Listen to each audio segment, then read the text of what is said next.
First on Film and Entertainment, the end-of-year spectacular to determine the best and worst movies of 2023. Alex First is my name. Joining me, the one and only Jacqui Hammerton, who occasionally puts in an appearance and sometimes remembers what time it is. Hello, Jacqui. Well, then you value me more than ever. Thank you so much, Alex, and good morning to everyone. And I basically triple your income as a result because we care for you so deeply and passionately. That's what it's all about, Peter Krauss. You're the second recalcitrant of the group. And, you know, I'm dreading what your top 10 is going to be. Is that the right attitude I have? Yes? Be afraid, be very afraid. Exactly. Greg King, can you bring some sense into this conversation? Welcome. Hello. Hello, and I get it. Yeah, exactly. This is going to be fun and mayhem for all times. Now, okay, we are going to do it this way, and we're doing this on the run, and it all gets mucked up, and don't worry about it. It'll work out in the wash. Firstly, we are going to go to your worst movies, and I'm going to kick it off with something I've not done before. Usually I have a bottom 10 and some under-bubblers. This year, undoubtedly, one movie has stood the test of time and stood out as being appalling. And that is the only film I'm going to mention because the rest are better than this and not in the same ballpark. So I'm going to start with my worst. I'll call it, and I'm not sure what to say, the dog of the year, but dogs are beautiful, so it's probably faint praise, but it's called Loya. And I cannot think of too many films I've detested more than this British drama based on a 2018 play of the same name by Alan Bennett. It's set in a small geriatric hospital in West Yorkshire, threatened with closure due to National Health Service funding cuts. And the most loyal of staff is a doctor called Valentine, for whom nothing to do with a patient and patient care is ever too much. The head nurse, played by Jennifer Saunders, is about to be honoured for her services to the hospital. And a film crew is invited to document a volunteer-led effort to save this particular institution. That includes interviewing the chairman of the board and several residents, including one played by Derek Jacobi. One that is not interviewed, though, but who's given an iPad to record her experiences, is a retired librarian played by Dame Judi Dench. And arriving at the hospital to visit his sick father, who happens to have been a former coal miner, is a management consultant to the health secretary who recommended closing the facility. So you can imagine how popular he is. Anyway, I thought I was watching a really bad play.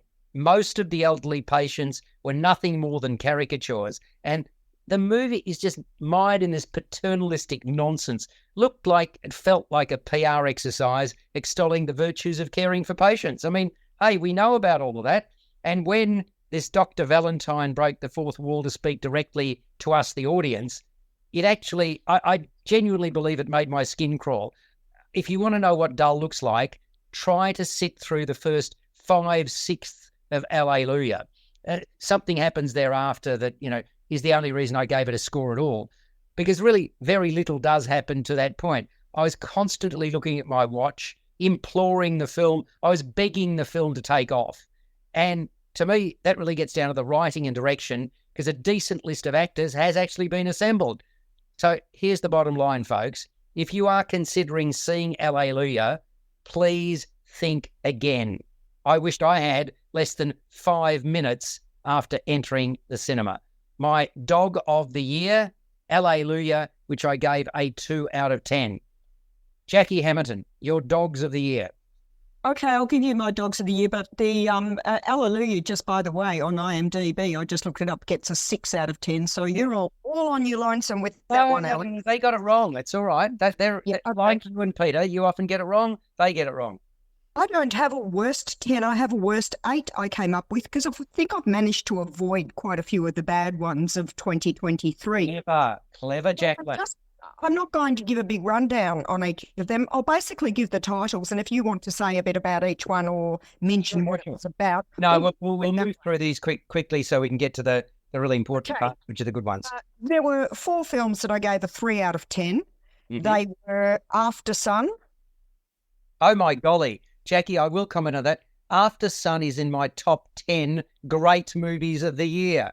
What Okay, you can have that. What are you on? But- What are you on? Keep You going. call it experimental. I call it dodgy. Another one with 3 out of 10 was EO, which was a film I was really looking forward to about, a tale of life through a donkey's eyes. Yeah. It was just horrible. Another one that I gave 3 out of 10 was Foe. And disappointingly, Saoirse Ronan in this weird sci-fi It was all thing right. that I just didn't get it, and it was creepy. And it's shot in Victoria, shot right here. Beautiful landscape, earthen landscape. We shot him in Victoria. Yeah. Okay, great. Didn't know, didn't care. 3 out of 10 for My Sailor, My Love, which was just terribly depressing and morose. Getting worse, I gave 2 out of 10 to 2 films. One is The Rooster, which is just a fairly recent one with Hugo Weaving in. And it was about an aggressive rooster and naked people in the forest. And I didn't know why it was even made. Another Australian film, Slant, which was about a young journalist trying to write a story about a mystery of a dead woman and not understanding journalism or defamation or research or ethics or anything at all. So that was baffling. But the worst 2 of the year for me were The Big Dog and Cocaine Bear. So that was Come on, Cocaine Bear. Had some laughs in it.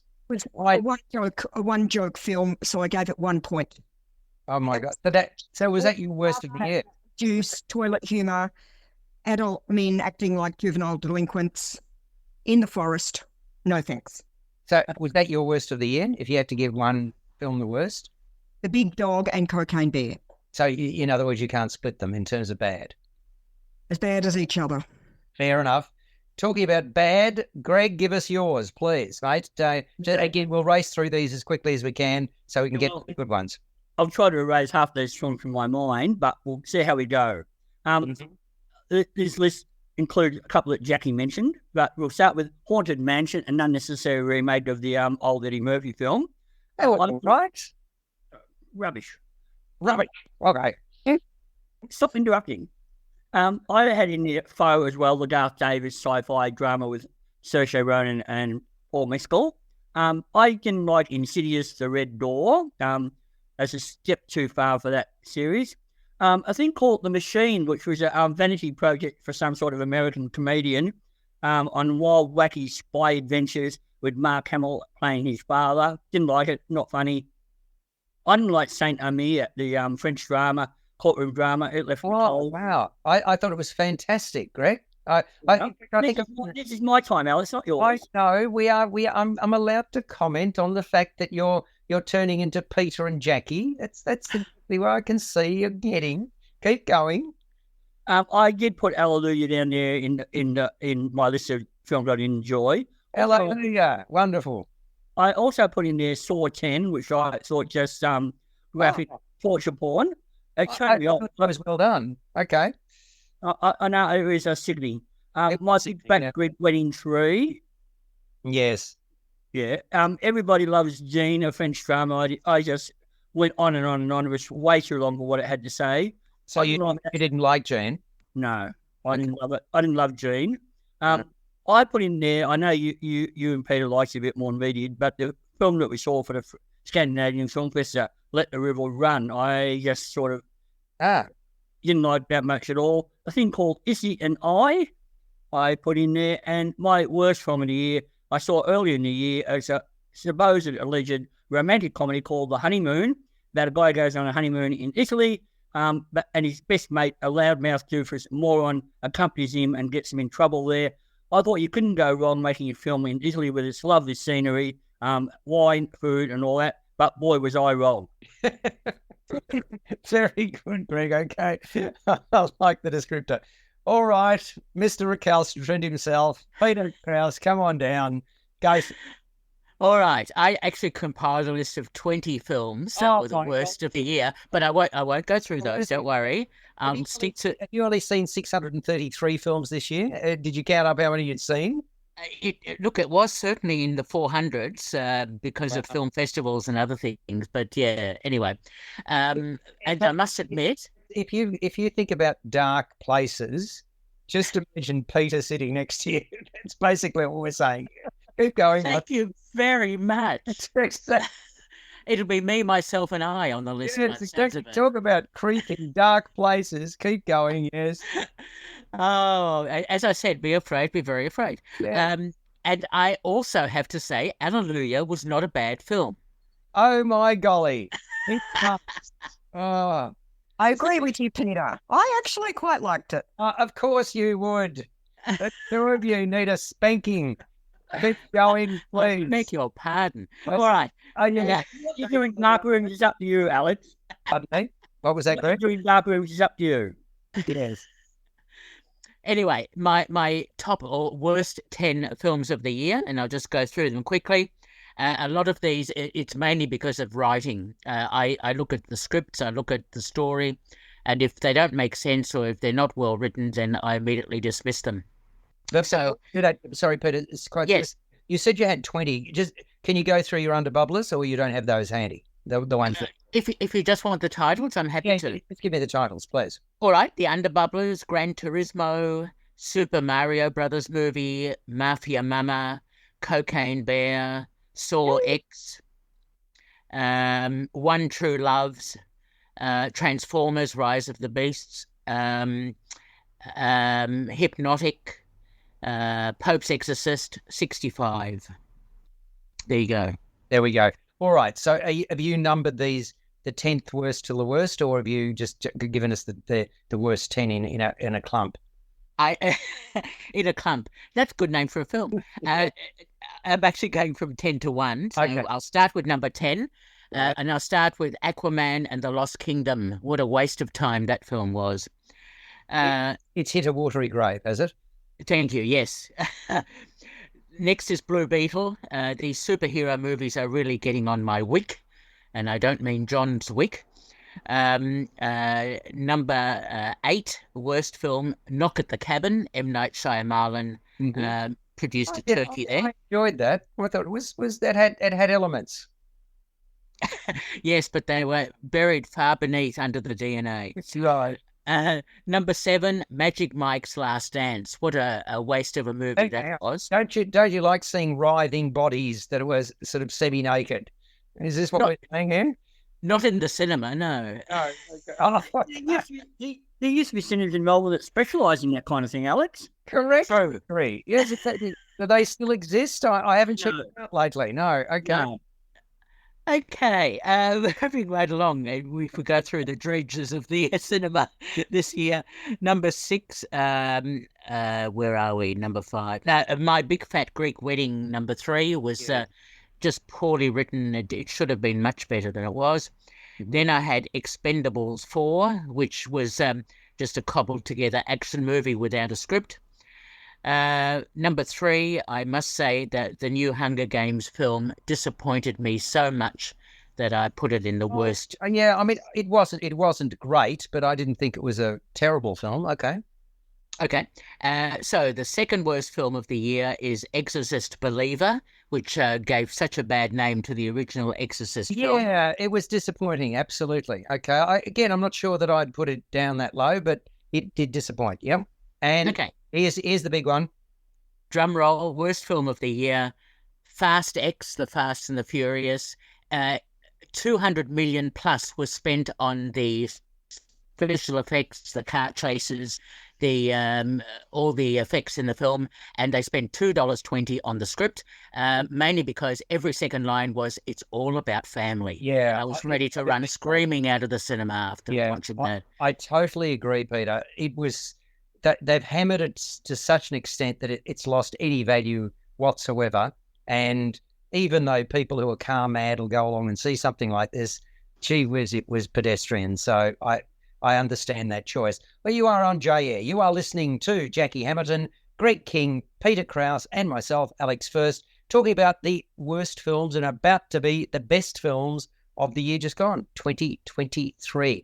So, by the way, if you want to become a member of J-Air, please do become a member of the community. $54, go to j-air.com.au and you can sign up. We'd love to have you on board as an official community member.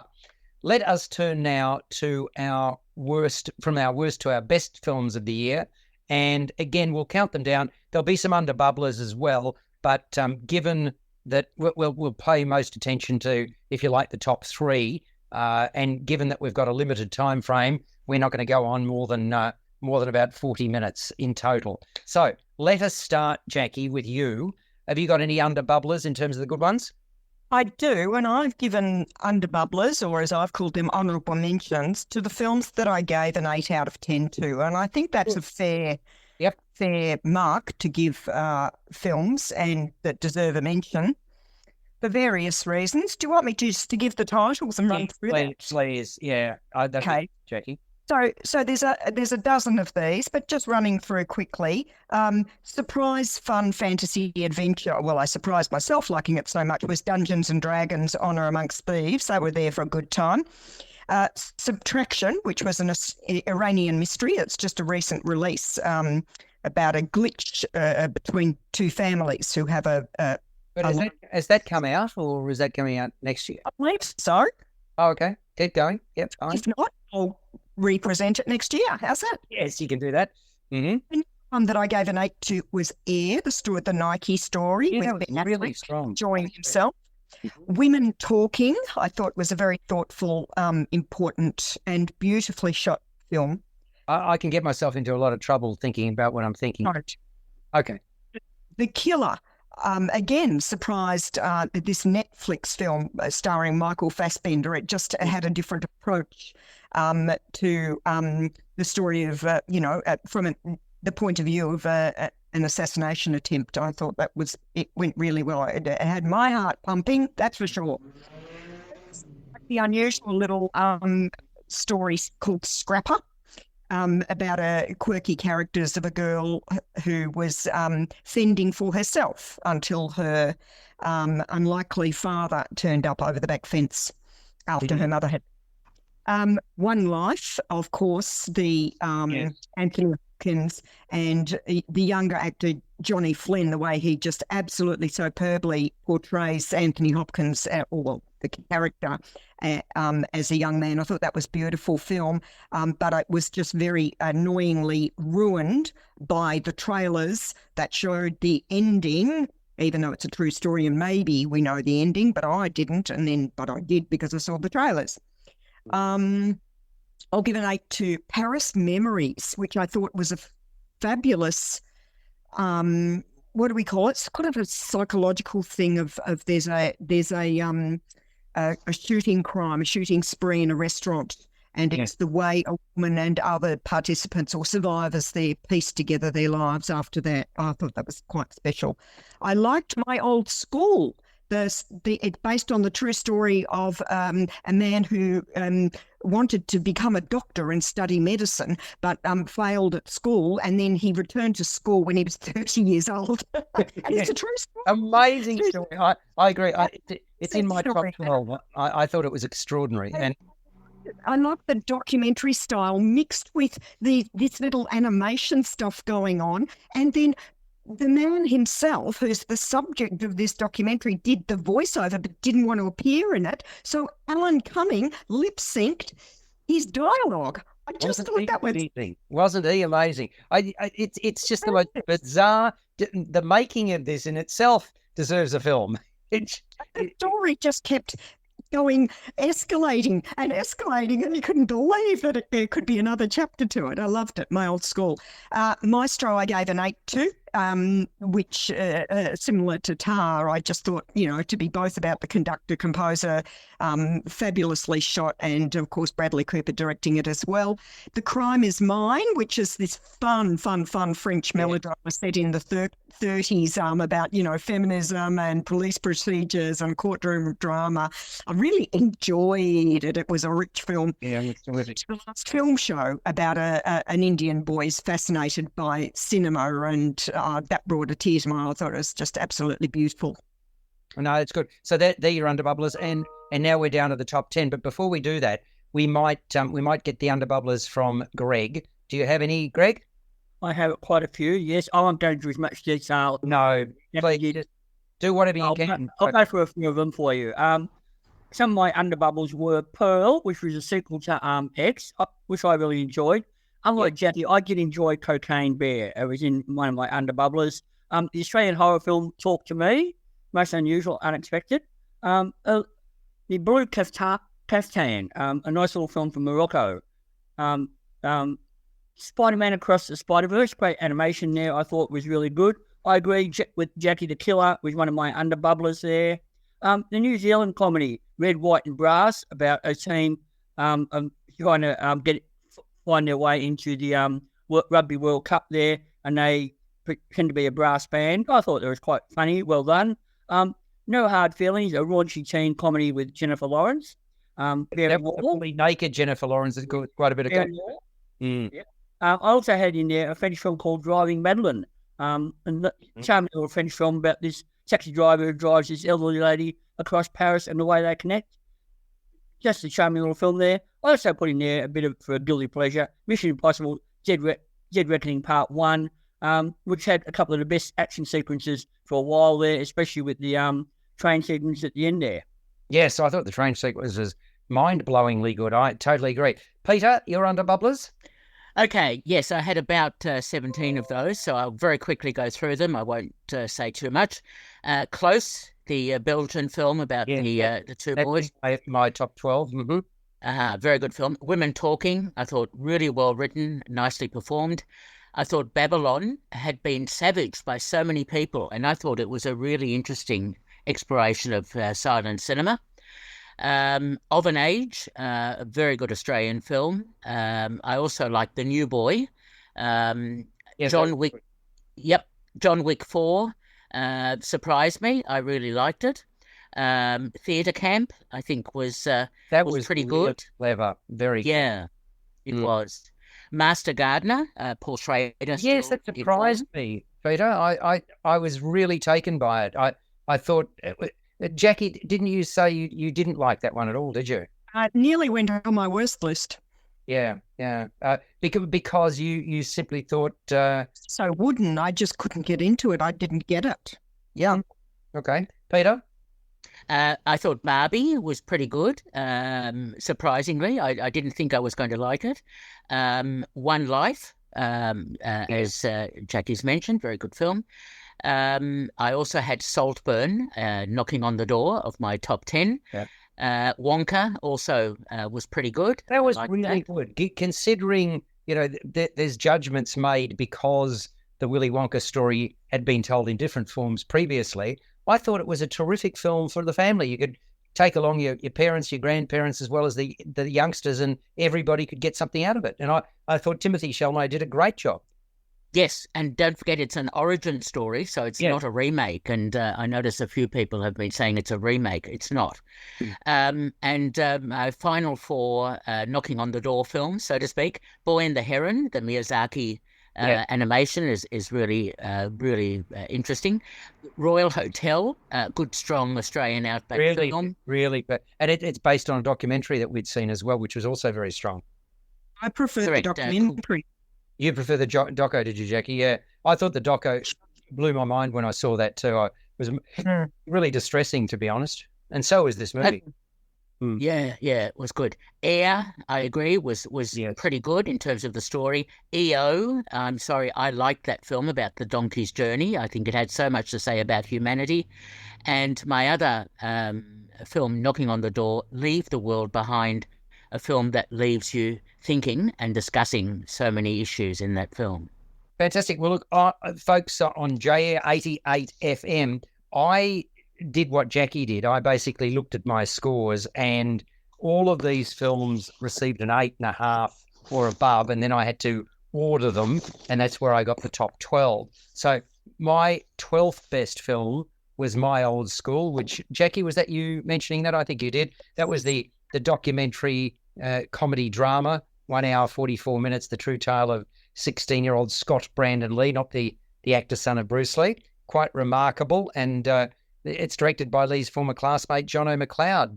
The way his story unfolds is quite simply mind-blowing. I thought that was very, very special indeed. So that was number 12. Number 11, again, I'm not sure who referenced Close. Was that you, Peter, or was... Yes, I said Close.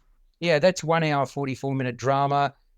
Inseparable best friends, Leo and Remy, 13-year-olds. They play together. They race one another in the fields. They ride their bikes in tandem with reckless abandon, and then things happen. So it was Belgium's nomination for Best International Feature at the Oscars, and it won the Grand Jury Prize at Cannes as well last year. So sensitive, distressing, coming-of-age drama characterized by beauty and darkness. So they were my 11th and 12th. So let's now just get, and I'm really deliberately mixing this up. Jacqui, what was your 10th best film of the year? Oh, well, but as I said, the ones I've mentioned, my honourable mentions, all got 8 out of 10. Yeah. I've got 7 that got 8.5 out of 10. You didn't order them like... Yes, I'm in order. So in that case, if I need to go, like there's a couple at 8.5 that are in my 8.5 group that I need to say first, and then I'll be up to my top 10. Okay, so... sorry. Haven't I got your underbubblers? That's my fault. Okay. What are those that come below 10 that you can mention? 2, 3, 4, 5, 6, 7, 8, 9, 10. Okay. There are 3 of them. One is The Old Oak, yes, which you've already mentioned. One is The Boy, the Mole, the Fox and the Horse, which is the Oscar-winning short film, an animation. Oh. And told you 15 or 20 or 300 times to go and see it, Alex, but I'm not sure that you actually did. Hang on, I didn't know we were doing short films, but okay, fine. Keep going. Was the film that I saw, and it won an Oscar, so I think it's valid. Anyway, That's my decision. Yes. If you want to fight me in the back of the schoolyard later, that's fine. And it's better also on Peter in a dark place. Also on 8.5 was Close that you've just mentioned. I thought that was the boys in that were, I mean, they weren't even acting. They were just, they're stunning natural performances by those 2 boys. I loved that film. Yes, agree. So are we now down to number 10? Well, yes, we got there. Yes, I'm down to 10 now. Okay, so what is your 10th best film of 2023? Tar. That's all right. As long as you do your P's and Q's, you can say Tar as well. Now, okay, so amongst the rest of us, did any of the others have Tar in there? Tar was my second best movie of the year. Cate Blanchett just blew me away. Jacqui, wasn't she extraordinary in terms of what she played out? Yeah. And it was a fascinating escalation of a really unlikable and increasingly more and more unlikable character. Her so fascinating. And the detail in all the orchestral work, and that was mind-blowing. Mind you, I thought Maestro came pretty close to that. I've only got half a point between them. Well, okay. So you've got Tar at number. Sorry, what number is Tar? I've gone blank now. 10. Is that 10? Okay. 10. So what about you, Peter and Greg? Did you have Tar in your top 10 or not? Tar was on my list for last year. Okay. Yeah, we had a discussion about that. It was only general release this year. That's the reason we put it on. Greg, what about you? No, it would have been one of my underbubblers. Okay, fair enough. So, okay, Jacqui, you gave it, and was that an 8.5 or a 9 for Tar? So 8.5, yep. 8.5, and I had it at 9 out of 10, and I ordered my 9s, and this was the top 9, and therefore got number 2 position. Okay, Greg King, what was your number 10 film, please? I've got a tie between 2 guilty pleasures with this one. Yes. John Wick Chapter 4, which was something of a guilty pleasure, violent film, high body count, couple of the best action sequences seen in recent memory with that fight outside the outside the Arc de Triomphe there, and that fight on the stairs. Mm-hmm. So, and I had that Finnish World War II film Sisu there, ultra bloody. So much fun. So much fun, Greg. Yeah, good on you. World War II drama has echoes of Tarantino and Sergio Leone. Stylish yet bloody, but proved to be stylishly and surprisingly entertaining. So those were my number 10. And Peter? My number 10 film was the best Australian film this year, and that was Shader. even though it has missed out on being shortlisted at the Oscars for next year, it nevertheless is such a powerful little film about a woman who's trying to avoid being abused and looking after her daughter, and it's just a beautifully made film. Mm-hmm. Okay, and my number 10 film is one that's been mentioned as well, I think by Jacqui, the French comedy crime drama, The Crime Is Mine. I gave that an 8.5 out of 10. An hour, 42 minutes, sumptuous, scrumptious delight. And look, it really got to me from the get-go. It was sort of in Paris in 1935 and really loved everything about the movie. Bright and breezy, charmingly preposterous and beautifully scripted and pieced together. Twists aplenty and exaggerated affectations adopted by the actors suited the work perfectly. So that was my number 10. Jacqui, what is your number 9 film of the year? Number 9, Sick of Myself. So different, Norwegian black comedy. Do you remember that? It wasn't not that long ago. It was what, October or something? That's the guy. That's the person wrapped in toweling or something. It's a very self-centered young woman who's attention-seeking, addicted to social media, and her partner is emerging as a young artist and getting a bit of attention. And her attempts to put some attention on herself becomes very self-destructive and hilarious at the same time. And now, if anybody else, Greg or Peter, if you've got any of these movies mentioned in your top 10, please speak up, because then we will sort of quickly skip over it when you get to yours. Did any of you have Jacqui's number 9 in your top 10 list, Peter? No. And Greg? No. Okay. Did you both love it? I mean, I liked it. It's so quirky. Yeah. Okay. So, Greg, what's your number 9? Again, I've got a couple of ties there. How many in your top 10, Greg? Yeah, there's about 12. Right. Okay. Well, I had 12 and I said it's a top 12. Okay. Yeah. In there, I had Of an Age, the opening night at the Melbourne Film Festival from 2022. But this was a haunting, insightful gay scene coming of age film. Beautifully shot in Melbourne, I thought, as well. Yeah. And I thought the performances were all excellent. And tying with that was a film called The Eight Mountains, Bittersweet. Oh, yes, that's out there now. That's out there right now. So people can still go and see it if they want to. Bittersweet, beautifully shot, languidly paced drama exploring the friendship between two men over the course of 4 decades. And it boasts some evocative and beautiful cinematography of the landscapes and everything. And I thought it's 2.5 hours long, and I thought, leisurely paced, I'm going to fall asleep in this, and I didn't. Surprisingly, it kept me engaged the whole way through. Peter, number 8. Number 9? Number 9, sorry. Yes. We're all losing count here. I like films that are challenging, and I thought Ari Aster's film, Beau is Afraid, was out there, very challenging, very clever, but I really enjoyed it. And Joaquin Phoenix really suited the role, didn't he? He did. If there was a movie made for Joaquin Phoenix, that was it. But yes, there's some remarkable scenes in that movie. Extraordinary. Very good. I've got that higher up on my list too, Beau is Afraid. Ah, good. Thank you, Jacqui. No, that's good. What number on your list? I've got it at 7. And one thing I particularly liked about it was, or one thing that reminded me more of it just recently, and I think it's being released January 1, is Dream Sequence, a Nicolas Cage film. Yes. And I just saw, similarities between the two of those and enjoyed them similarly. But it's Beau is Afraid was number 7 for me.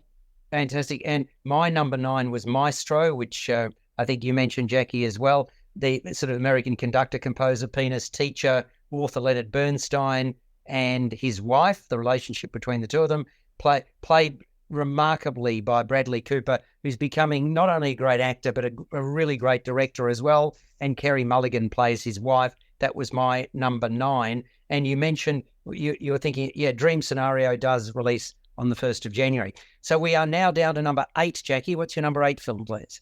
Oh, my number 8 is Barbie. Oh, okay. I know, Peter, fun and all pink. Yeah, I know, Peter, you mentioned it as well. I was disappointed. I wanted more out of Barbie, to be honest. But I'm pleased you liked it, Jacqui. And I was... Margot Robbie. Whoa, she's like, number 1. banter in it and the fun and the characters and a lot of political and social commentary as well too. And, and commentary on masculinity as well as, feminism and feminist. It just like had a big bundle of everything in it. Margot Robbie was outstanding. No question about that. I was a bit traumatized by the beginning when the dolls were all battered, but there we go. No, I thought it could have had a little bit and more. The set design and the costuming also. I mean, it just had a real look about it. Fair enough. Greg, 8. I'm putting in these 2 Australian music documentaries. Finding the Voice, the timely, engaging documentary about John Farnham, about his career and the recording of his comeback album, Whispering Jack there. I thought it had lots of interesting interviews and archival footage. And the same about Ego, the Michael Gudinski story, the documentary about Michael Gudinski, the founder of Mushroom Records, an important figure in Australian music industry for 50 years, full of interviews, lots of archival footage, and plenty of music. And I thought it was a must for music fans, and especially Australian music fans. And Peter, you're number 8. Number 8 was Godland, the Icelandic-Danish co-production about the priest in the 19th century who wanted to build a church in a remote area of Iceland, and it just had so much to say about culture, religion, politics, and society. Yeah, the ending really, it really sort of ignited, did it not? After a very, it's got a certain pace to it, but it's quite incendiary. So my number 8 is Saltburn, and that's been referenced as well, the comedy drama thriller, 2 hours, 11 minutes. What a bombshell of a film.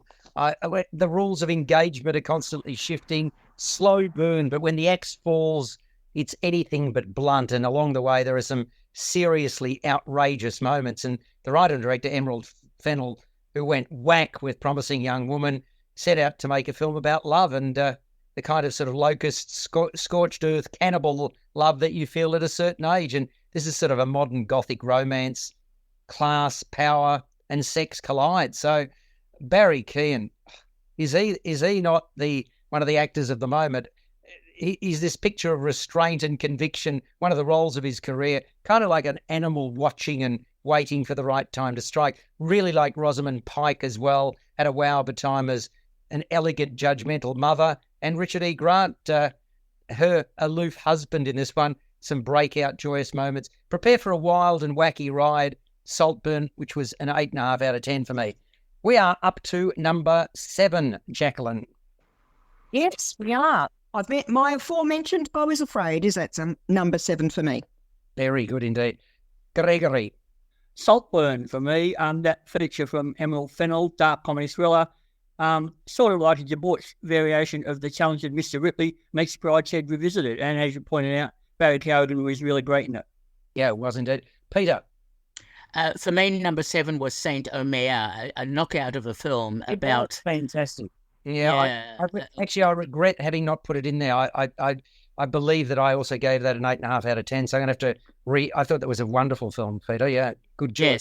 Yes, woman who's killed her daughter and is on trial, and a journalist who mirrors her own life through the court experience. Really fantastic film. Yeah, and I know, Greg, it just didn't work for you, huh? That's right. Yep. Fair enough. Okay, so my number 7 is Spider-Man Across the Spider-Verse, which was an underbubbler for you, Greg. Yeah, the animation, action, adventure, 2 hours and 20 minutes, mesmerising graphics, non-stop, often helter-skelter action.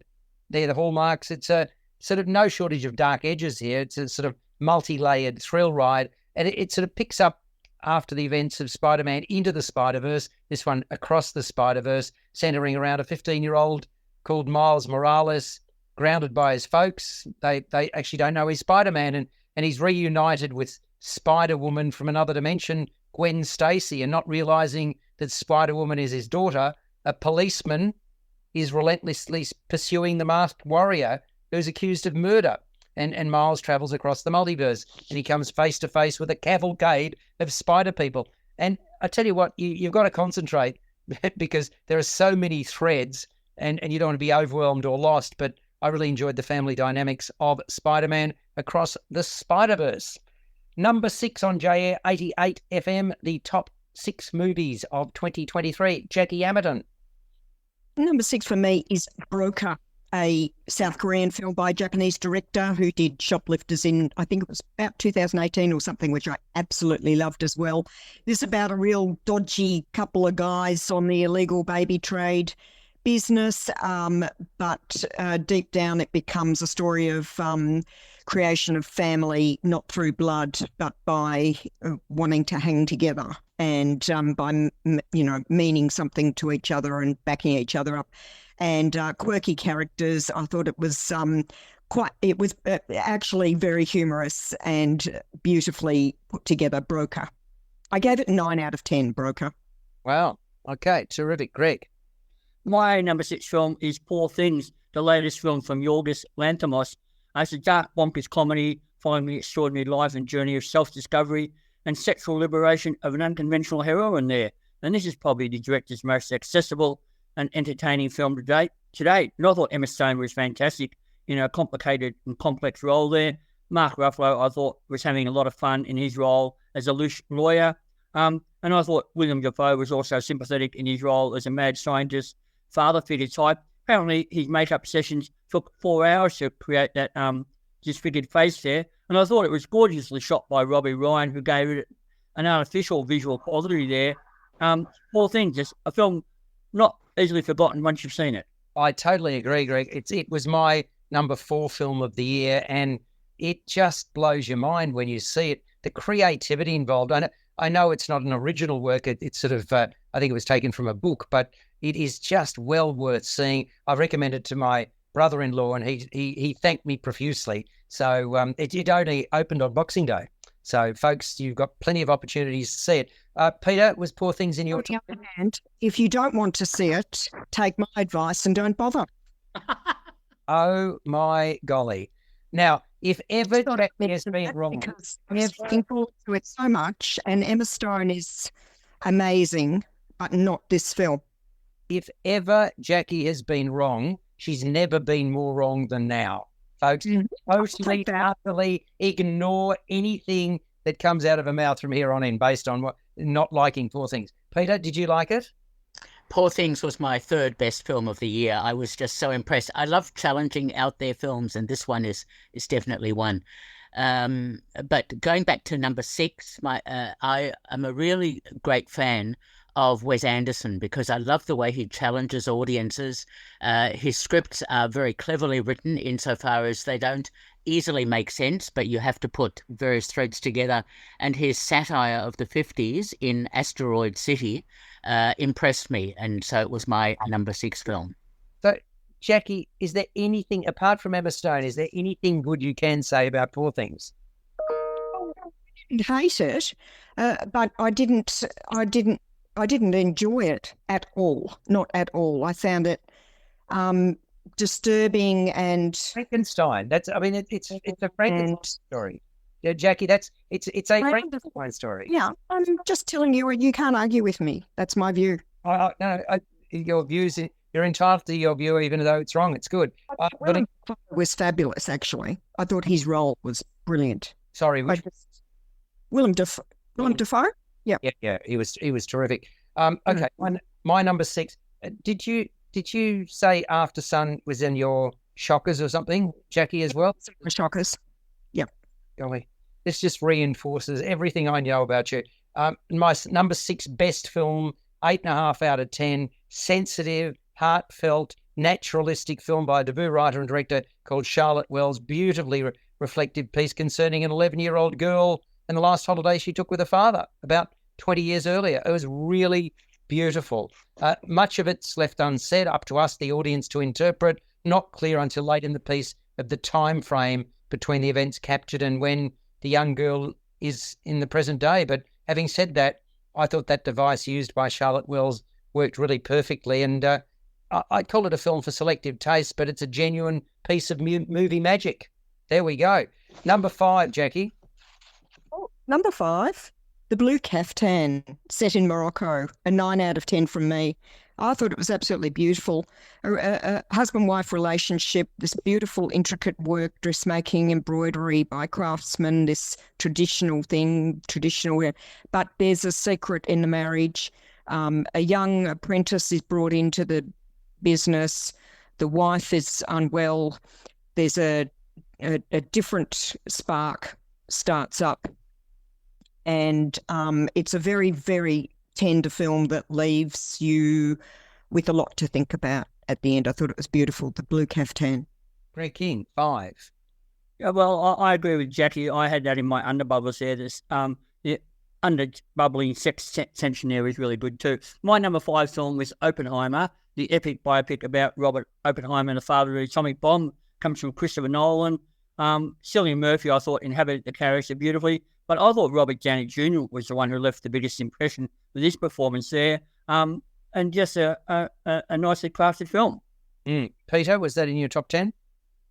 Yes, it was. Oppenheimer, I think, was number 4, but we'll come back to that. Number 5 for me was Maestro. Yes, it was a really well-made look at Leonard Bernstein, and especially the marriage in particular, the focus on the relationship there, and I really liked it. Greg, was Maestro in your top 10? Yes. Yes. So in other words, it's yet to come. It's actually my number 3 film. Yeah, good. Okay, yeah, and that's why. Good. So in other words, it was in Jacqui. It was in your top 10 as well. I think you mentioned. It was my honourable mention, just under. So it's in my top 10. So 3 of us in the top 10 and 1 as an honourable mention. So that's a nicely consistent film. My number 5 was Marcel the Shell with Shoes On. What a delightful animated comedy drama, 1.5 hours, extraordinarily original piece of work, delightful tale, beautifully told. Marcel, voiced by Jenny Slate, this 1-inch high shell that came from a large community of shells, and now only he and his grandmother, Connie, voiced by Isabella Rossellini, remain. And into their Airbnb residence and lives steps an amateur documentary filmmaker. It takes off from there. Something very special. Stop-motion animation is state-of-the-art, melding it so seamlessly with live action and such natural dialogue. I thought, quite a work of genius. I was left astounded at the sheer creativity and masterful execution of Marcel the Shell with Shoes On. Number 4, Jacqui. Past Lives. Mm-hmm. Korean film, distance romance, recovered romance, if you like. A Korean girl who goes to Canada and then on to America, and she gets married and makes contact again with someone who was a kind of a school romance, when they were very young, primary school, I think. And it's just the husband realizes that she was a whole different person. He had never known, had a whole life before he'd met her. I just the opening scene, which is then revisited later in the film, to me, I'll never forget it. It had a really magical quality, and we've met in a past life, and we leave a piece of ourselves with every past deep relationship. I thought it resonated beautifully. Greg King, number 4. Again, it's a split. I've got The Last Film Show, which is a beautiful Indian film, an ode to the lost art of cinema projection, and an evocative celebration of cinema culture. It's a charming film from India, which was infused with the same love and passion for cinema and its transformative power as the classic cinema paradiso, with a great little natural performance from the lead kid. And I also couldn't separate it from The Old Oak, probably the last film from British veteran Ken Loach, whose career spans for 6 decades. I thought it was a humanistic drama about community, refugees and their plight and belonging, and most of the cast is non-professional, but Loach drew good performances from them. A nicely observed piece of film. You said to me you only had 12 films in your top 10. So far, I've got 14. Good on you. Okay. I'm an English teacher, not a maths teacher. Exactly, clearly. Peter, what's your number 4? Number 4, definitely Oppenheimer, a really superbly made film. For me, the best part of the film was the last third of the film, with the McCarthy witch hunt trials and how Oppenheimer was vilified for the scientific breakthroughs that he did have with the atomic bomb. A really beautifully made film, highly impressed by it. So Oppenheimer is definitely number 4 for me. And we've mentioned Poor Things, which is my number 4. So we are into the top 3, Jacqui Hammerton. What's your third best film of 2023, please? And just following on from what Peter just said, I didn't want to interrupt, but Oppenheimer is my number 3. I gave it a 9 out of 10. I thought it was absolutely gripping and brilliant way of bringing together all those different threads of the story at different time periods. And the cinematography was great, the attention to detail, and just the weaving of the timelines into the narrative. And it was just totally gripping, Oppenheimer. Greg, your number 3. As I mentioned before, Maestro, the second film from Bradley Cooper, is the director there, the biopic about Leonard Bernstein. Tasted more of an impressionistic approach to the material, and I thought Bradley Cooper, as the director, made some bold stylistic choices here, shooting some scenes in black and white, boxy Academy ratio there. And I thought his performance as Bernstein was also superb, and he inhabited the character. And I thought Carey Mulligan was also great as his wife, and she matches him all the way. And there's a force to be reckoned with in her own right. An engaging biopic. Peter. Number 3, Poor Things, definitely. A superb film. Yeah, very, very good. Okay, we're down to the last 2 and we're limited in time. So what is your number? Number 3. My number 3, sorry, I apologise, quite rightly. The Whale. I thought a film that excited me more than any other post-lockdown, because we, of course, had periods where we didn't see anything. And while the story is remarkable, it's the acting that had me championing at the bit to recommend it. It also marked the return of Brendan Fraser. I was so excited by that. Film of rare quality, worked its way into my psyche as only the finest offerings can. Gave it a 9 out of 10, set in a small rundown first-floor apartment in Idaho. And Brendan Fraser's character is this middle-aged online uni English teacher who's morbidly obese, blood pressure off the charts, suffering from congestive heart failure. He can hardly move, and he orders daily pizzas and lives alone in the apartment, never leaves, relies upon daily visits from a nurse friend. That is The Whale. Number 2, Jacqui. Well, the problem here is that unlike Greg, I've been very fair about this and just been marking, even though they get the same score, working my way up to the 10. And I've reached the point where I have 2 films on 9.5. I cannot separate them. They are poles apart. You will not believe that these 2 films are the favourite films coming out of one person. Jacqui, we've got 2 minutes left in the whole session. Go for it. What are they? Saltburn. Yes. And Marcel the Shell with Shoes On. How's that? 2 different films. Lovely, both of which have been mentioned. Terrific. Greg King. My second film was still the powerful drama exploring racism and prejudice and a blatant miscarriage of justice in America's Deep South. Based on a true story, I thought it was a powerful howl of outrage that actually made me angry. Good on you. And Peter? Number 2 was Past Lives, superb film, sliding doors storyline, excellent. Excellent film. And mine was Tar, which we've mentioned at the outset. So we come to number 1. Jacqui has already mentioned Her Too, which is terrific, and Marcel the Shell with Shoes On. And what was the other one, Jacqui? I'm sorry? Saltburn. Oh, my God, loved it. Yeah, it was a terrific film. Okay, Greg? What, number 1? Not what? Yes, you're number 1. Was Close, the beautiful film from Belgium about the friendship between the 2 young boys there, whose friendship was misinterpreted by school bullies and led to tragedy. I thought it featured fine natural performances from the 2 young leads, was beautifully shot, and just a delightful little film. Oh, it was a delightful little film. And Peter Krauss, I'm curious. Go for it. My number 1 film is Martin Scorsese's superb evocation of the implications of Indigenous involvement, etc. Killers of the Flower Moon, just a superbly made film with so much in the storyline. There is so much in the storyline, it could have been longer and broken into 2, is my opinion of that. But I thought it was... the only thing I didn't like about it was the scowl that was permanently affixed to Leonardo DiCaprio's face, Peter. Does that really matter? Yes, it does. It's such a significant part of the film. My number 1 film was already been mentioned, Oppenheimer. I thought it was incredible. I, who usually criticise the running time of a movie, this was 3 hours. Absolutely. I was transfixed for the entirety of the movie. And like Greg, I thought that, well, there is Oscars waiting for this movie. We're not just talking Cillian Murphy. He was absolutely brilliant, but Robert Downey Jr. as well was very much a scene stealer. And it's a terrific film. I mean, what a great filmmaker Christopher Nolan is.